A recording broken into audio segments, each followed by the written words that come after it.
I discovered my parents were hiding a $144,000 debt at my sister's wedding. The champagne was vintage. The linens were crisp white. And the lie? $34,000 deep. My parents stood on the deck smiling for the cameras. Fireworks exploded behind them, announcing the ultimate wedding gift, the family lake house for my sister, Elizabeth. The crowd cheered for their generosity. I didn't cheer. I checked my phone. The notification I had set months ago glowed in the darkness. Balloon payment due. $144,000, 30 days. They weren't giving her a legacy. They were handing her a grenade. I walked away from the applause. The sound of champagne corks popping faded as I stepped onto the dock. The air was heavy, smelling of algae and lake water, a sharp contrast to the perfume drifting from the deck above. Up there, my family was performing their greatest hit, the generous dynasty. Down here, in the glow of my phone screen, I was staring at a bleeding balance sheet. I've always been the invisible ledger in this family, the checkbook daughter. While Elizabeth was the face, the beauty queen, the influencer bringing home trophies, I brought home bail money. When Elizabeth totaled her first car at 19, I wired the deductible so Dad's insurance premiums wouldn't spike. When Mom had a medical emergency, last year, really a cosmetic procedure, I covered it. I convinced myself it was loyalty. I told myself I was the pillar. But staring at that foreclosure notice, I realized the truth. I hadn't been a pillar. I had been a silent investor in a failing enterprise. The math was brutal. The house wasn't an asset anymore. It was a liability. My parents weren't giving it to Elizabeth out of love. They were transferring the captain's hat right before the ship sank. I looked back up at the house. Elizabeth twirled under the string lights, holding a sparkler. She looked radiant. She also looked helpless. And for the first time, I didn't feel jealousy. I felt a cold, clinical pity. They had spent her life protecting her from reality, handing her everything she wanted. And in doing so, they had crippled her. She was the golden child, but she was also the sacrificial lamb. I remembered a conversation with my mother years ago. Haley, we do what we must to protect the family name. The truth is only useful if it serves us. Tonight, that protection was about to become a trap, and I was the only one who could see it. The next morning, the smell of espresso didn't hide the reality. My parents were in the kitchen, reviewing the guest list for Elizabeth's wedding as if nothing had happened.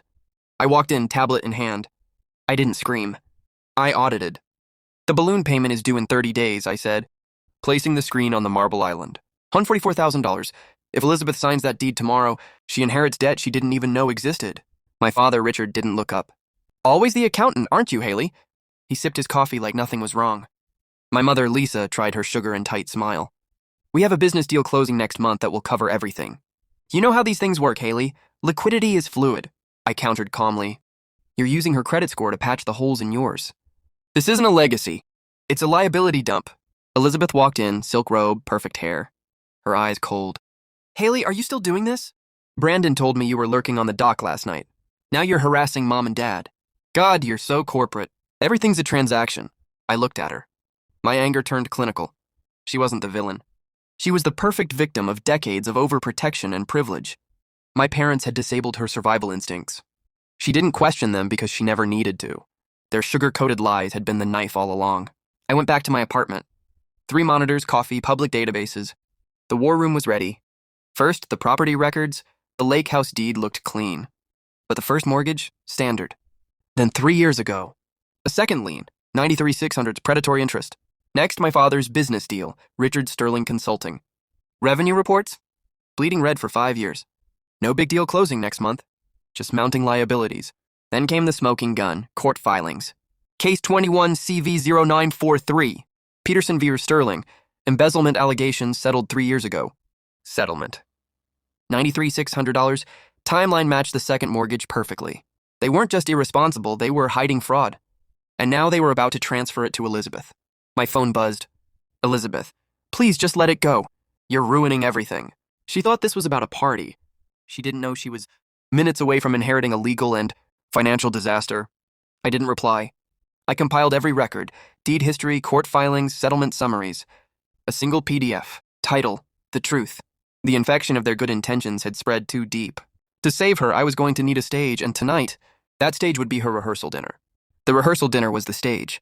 Crystal chandeliers dripped above, the scent of expensive flowers masking fear and deceit. I arrived late, carrying nothing but my laptop. Black suit, no bridesmaid dress, this wasn't about blending in. It was about standing out. My parents were at the head table, basking in the admiration of their guests. Elizabeth was radiant, holding Brandon's hand, nervous but glowing. I walked to Elizabeth first, lowering my voice. Liz, we need to talk outside. Not now, Haley. Dad's about to give his speech. Sit down or leave. Fear flashed in her eyes. She knew something was wrong. But the comfort of the lie was safer than the terror of the truth. I nodded, then moved to the back where the AV technician monitored the slideshow. Change of plans, I said, handing him a flash drive. We're going with the updated presentation. Richard stood, tapping his spoon against his champagne flute, smiling at the crowd. Tonight is about legacy, he began, voice thick with emotion. We give the jewel of our legacy, our lake house, to our daughter Elizabeth. I hit the spacebar. The slideshow flickered. Baby pictures of Elizabeth vanished, replaced by 10-foot-tall text. Notice of default, $144,258. Silence, deadly. Richard froze. Color drained. My mother's sugar smile faltered. Guests whispered. I hit the spacebar again. Settlement agreement. Fraud allegation, 93,600, 3 years ago. Another press. Email from my mother to my father. If we transfer the deed before the balloon payment hits, the liability shifts to her. It buys us time. I walked to the center of the room. No microphone needed. It's not a legacy, Dad. It's a liability dump. You aren't giving her a home. You're giving her debt, fraud, bankruptcy, Richard stammered. Haley, this is a misunderstanding. I pointed to the screen. County clerk's stamp. Bank letterhead. Your signature admitting embezzlement. Brandon, Elizabeth's fiancé, read the numbers. Cold, businesslike. Is this true? Elizabeth sobbed, terror in her eyes. I swear I didn't know. Brandon removed the engagement ring. Decisive, calm. I can't marry into fraud. He walked out. Chaos erupted, screaming, guests staring, my mother shrieking. My father slumped, broken. I packed my laptop. My work here was done. The family facade burned down in real time. Elizabeth left, broken but alive. Her first real confrontation with reality.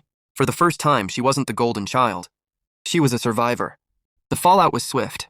Fraud exposed. Wedding canceled. Family reputation in ashes. But the war wasn't over. Elizabeth had survived the shock. Now it was time to rebuild. The next morning, silence ruled. The chaos of the rehearsal dinner had settled into a heavy, almost sacred quiet. Elizabeth didn't call. My parents didn't apologize.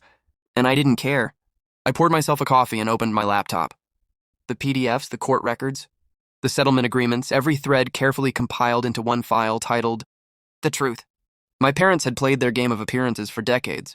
I had just reset the board. Elizabeth arrived 3 days later, exhausted, disheveled, real.